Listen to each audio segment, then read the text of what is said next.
What up, YouTube? Back again with another video from Natural TCG and Team Enforcers. Shoutouts to the sponsors Rogue Energy, Hashihana Customs and Games, Wooter, and remember to like, comment, and subscribe. Who do we have today?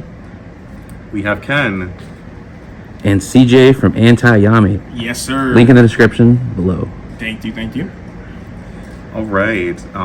So I got undefeated first place at the Greenville Regional that happened Saturday, February 21st.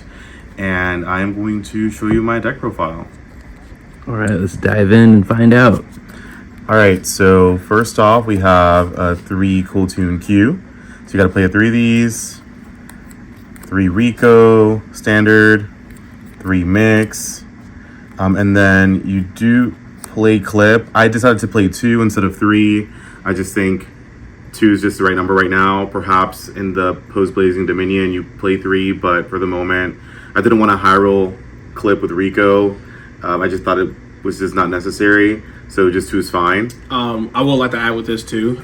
In my list, I was playing 3, and he's definitely correct because when the new set comes out, this pairs better with your non-engine hand traps, and so this card, either you high roll it or you can it just sits in your hand. So I think 2 is correct for this format. Yep. Red Nova at 1. You got to play right now. Maybe post Blazing Dominion, you choose not to play it at your risk. To continue, spells, Synchro Overtake, super strong. It can be an extender. It could be a starter. You could use it as bait. I can't tell how many times I got belled or ashed. Fun fact, if this gets belled, remember bell negates activation, so you can activate another one. So really good stuff there. The best spell in the deck, Cool Tune Synchro, twice per turn. This card, I was OTKing with this card. The fact that I can make my board, play under nib, and then summon my 5th summon on the end phase with this card, super broken. You should play 3. To continue, I did play double field spell, and this is where my list differs a little bit from others. A lot of people are just on 1. This is a 1.5 card starter because you of course need a tuner, but if you're playing all tuners, hence the main deck plus your non-engine, then you should be seeing a tuner a good percentage of the time. And this card, to be able to just extend, get that additional normal summon, it's just so much pushing. And then if they leave this on board, you're just playing for practically forever, it feels like, when it comes back to your turn. Non-engine, standard, we have triple Fualos. It has to be played. That's just what it is in the game right now. Triple Ash Blossom, which is also standard. You got to stop Fua. Triple Bell. It's become the second Ash Blossom. In this deck, you do have to play Veiler in case you do open those odd hands where maybe you open Q, it gets stopped, and you have Veiler in hand. You can still continue pushing forward. So play 3. Where things get different is I am playing Triple Mourner, and that's because of, again, playing double field spell. This card put in a lot of work. In testing with Anti-Yami, going back and forth, we were like, hey, let's just play 3. So played the 3, tested it, so good. Especially now knowing that Radiant Typhoon, they're dodging bells and ash on that Crocea like it's nobody's business. So this card was just so custom, and they can't Virtuous a card. They can't Virtuous their own Crocea, right? So the bell just put in a lot of work. And then sometimes they tend to forget in the heat of the moment. They'll send it, burn, and it's so much easier for you to OTK with this deck, with RS. The tech, Ghost Ogre. This card was saving my life. So good. Hitting Mandate, hitting Ecclesia Synchro, hitting the Field Spell minion, hitting Tanachi, using it as a board breaker on my own turn. Super strong. It's definitely niche, but it's a synchro deck, right? And it's a tuner deck, so it just made sense as far as non-engine. I would like to add with the Ghost Ogre. This is one of my favorite Ghost Sisters, and I wanted to play it in my list, but it didn't really make sense because my list is more. It didn't have the same issues as this deck has, and Ogre honestly fixes a lot of the issues that this deck technically has. And the fact that it is a tuner and it could be an extender that way as well, it's really strong. And also, you can summon it off of Q, which he done it before too, where he already had enough gas, so he can go normal summon Q, use Ogre, and Ogre is one of the only hand traps in the game where it can use this field effect, and it can just be an interruption. It also comes that way too, so it's a good card. Really, really good. Solid. Really, really good. I stand by this card for this deck at this current moment until, of course, the seasons change, as they always do. And then the last non-engine piece here is the Spice of the Virtuous. It's a great card. The card design is great. I don't think it's overly broken. I don't think it's just meh. I think it's a solid design of a card. The issue that I have with this deck is Vanquish Soul. After testing with another playtest partner, Austin, if you see this video, you know who you are. He was just destroying me game after game, and so after putting this in the deck and also putting the Ghost Ogres in, I had the ability to volley more, being able to hit the field spell, being able to trade Virtuous versus the Ripper if the Ripper doesn't have Lupus under. Being able to hit the Vanquish Soul monsters on the tag out just to prevent the monster from being summoned. Really strong card. And then the recursion definitely helps his deck, because not only now do you have to deal with the recursion of another pop, but you also have to deal with the fact that if the field spell's still alive, I get that additional normal summon. I can just set a tuner summon. It eats a lot of hand traps. It's just really good in combination with this deck. Extra deck. Over here, we have, of course, the Virtuous package. Just to get that out of the way. Gotta play that. I put it at maximum just because I wanted to just roll through. We have the Triple Maker. You do have to play this at 3. If somebody tells you to play less than that, that's crazy talk. You gotta play Remix as well. I played 2. I didn't need the 3rd. I valued more the Fallen of Albaz package in the extra deck. We played 3 RS. He's just broken. Triple Loudness Roar. And then I did play double Shackle Dragon. You could play 1, honestly, but I just like 2 just in case I have to just continue moving forward or trying to maybe just attack for game. But really good card. I made this almost literally every round. That card was on board, negating in chain. To continue here, we got the side deck. Card here is Nibiru. So me and Antayami, we were debating whether this is going to be Nibiru or Droll. For this deck, because I play so many hand traps, Nibiru just made the most sense. When I saw this card, with any combination of like Ogre, Ash, Imperm, I immediately just won that game when it came back to my turn. So this card was so good paired with anything else. 2 is like the right number. Perulia, 3 of them, standard. You got to play Vanquish was a thing. Yummy is becoming a thing. And obviously Radiant Typhoon is also a thing. So definitely play that. Imperm, playing it more to be able to pair it with Nibiru. Definitely scared of like decks like that for hire in case they start doing their nonsense with Noroi. Just being able to have more target negation and pairing it again with Nib. The Spice side, not really, but kind of sort of, is Mistaken Arrest. This is my version of Droll.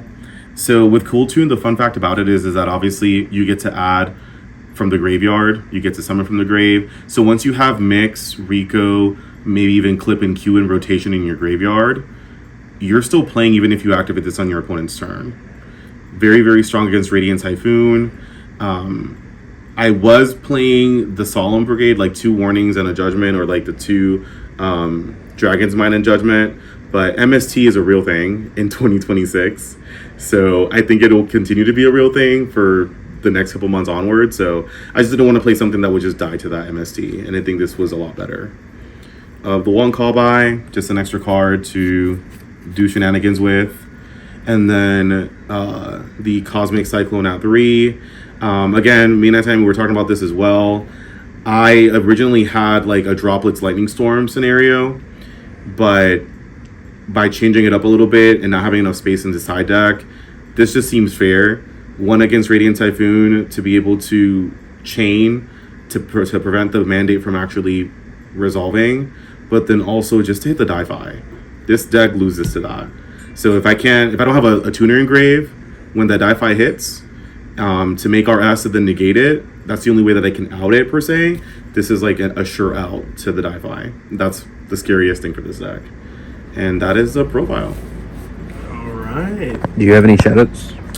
Shout outs to my partner of 10 years. He has been supporting me. So Miguel, love you. Shout out to Antayami. Shout out to Gavin over here. Behind the camera. Shout outs to my Gamers Alley family. Get some game. Love you guys. And my buddies, when we go on trips, you guys know who you are. Thank you. Do you have any? I have a couple questions for the list. So, some of this is in standard. Is there a reason why you chose Cosmic Cyclone over like Lightning Storm, Double Cyclone, or like worst case MST? So with the Double Cyclone, we thought about it. The deck does play enough spells, but being that I had things like Virtuous as well, and my main fear was really just like the die-fi, I figured that having something like this would be simple.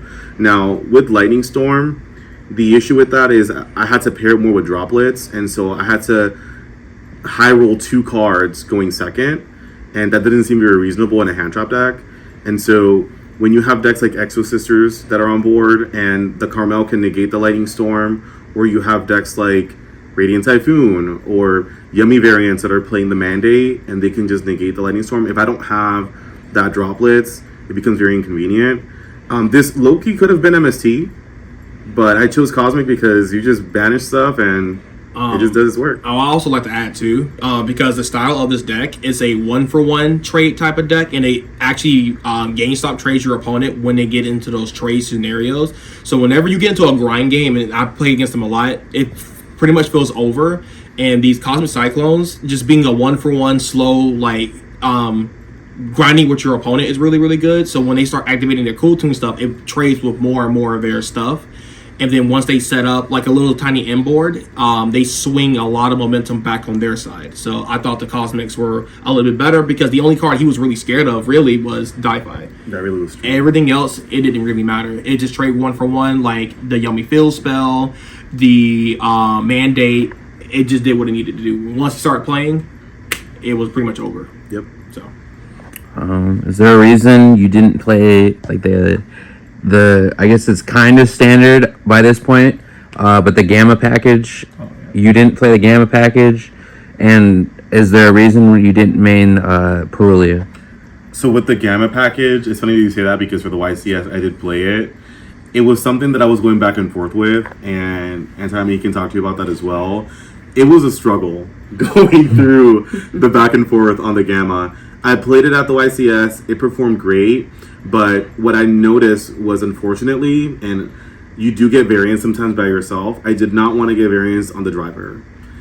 It was just something that did not feel as optimal to me. And the fact that you negate the activation of spell cards, like Rahu, for instance, if there's a probability where they have a second one or can get into a second one, Dragotail is still playing.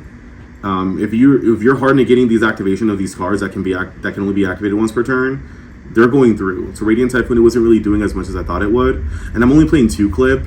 So like the benefit that you get with playing the Gamma package really is you make Maker and you set up like follow up. But normally 9 times out of 10, they're getting rid of that Maker. Because if they don't get rid of it on that turn, then it's literally an interruption. And also the bad thing about the package, even though in the beginning I thought it was really good versus Dracotail, and not only that, the negation, they can activate another one. The problem is you put bodies on board, so if they get access to Ketu, then their Ketu becomes a lot stronger, and then at that point, if it resolves as a fusion, then you're in trouble, and then it can still activate another Rahu. So it just seems like it didn't really make sense. So I'm glad we did end up taking it out, and he obviously got first place, and it shows here. So Yep. good stuff. For the Perulia, that was also another debate because we were for the YCS. I mained it, and with good reason. It did its work, but I wanted to play double field spell, and I felt like Mourner was strong enough. I wanted to see hand traps that worked well, in conjunction with the fact that I am playing the field spell at 2, and Mourner just felt right. So I figured, you know what? Let me focus on what the deck does best, and then play against what I'm like weak against by playing cards like Ogre and the Virtuous in the main. And then whenever I play against that Vanquishable deck or even that Radiant Typhoon deck, I'll go ahead and just do the proper swap. That's pretty much how I decided on Perulia on the side. Is there anything you would move or anything you change with the list moving forward? If there's anything that I would change, and again, we're still debating this, it's still this card. Call by the Grave is a great card for going first. I almost wanted to put another Nibiru. And the reason why I never saw this going first throughout the whole 8 rounds. And at the YCS for 9 rounds, I never saw it either. And I was just playing through so many hand traps. This deck plays very low to the ground. You don't lose to Fua or Perulia in this deck, as long as you're able to. If you can get access to Maker and Quick Play at the very least, and you give him 1 draw, like that's a net 0. And sometimes, depending on how gassy your hand is, like if you already have the Quick Play, you just set up and not even Synchro Summon, and then they just lost cards. So like you can kind of count, okay, what other interruptions do they actually have? Especially like, did you Ash me here? Did you Bell me here? On top of Fua, I'm just going to set this Quick Play, leave the main body, I have bodies on board, and I'm going to Synchro on your turn, and like get more value, more advantage. Mm-hmm. But this is the only thing that I'm considering changing, is putting that as Nibiru, as a third Nibiru, because I do want to see that card paired with like Imperm, Fua, and all the other hand traps that I've been. And one more thing about this too, that I thought like Triple Nib was like really insane, is that if he goes first, Nib's an insane card going first in this deck, because if he if you don't mind me showing this, where is Mix or Remix? So there's a really cool thing that he can do in this deck, where if he goes first and he ends on like just Remix, and he can hold this card for a very long time, if they play into the Nib, he can go Chainlink 1 Remix to tag out, and then go Chainlink 2 Nib, and then still have the same interruptions on the board too. So honestly, Nib being a 3-of in his deck seemed like it's more viable than having a call by, because his deck plays through hand traps extremely well. So yeah, I think Triple Nib is valid. Yep, that's pretty much the only thing that we were debating on. But I made the decision. You know what? Let's just leave it as it is for now. Who knows? But in reality, as crazy as that sounds, right? Because everybody wants to play this. This deck plays low enough to the ground to be able to play on your opponent's turn, where you don't really need the Call by the Grave. All right. Kenny's masterclass for Killer Tune is coming soon. It's not coming. We'll make it happen. It's coming. All right, this is Gavin from Natural TCG and Team Enforcers signing out. Peace.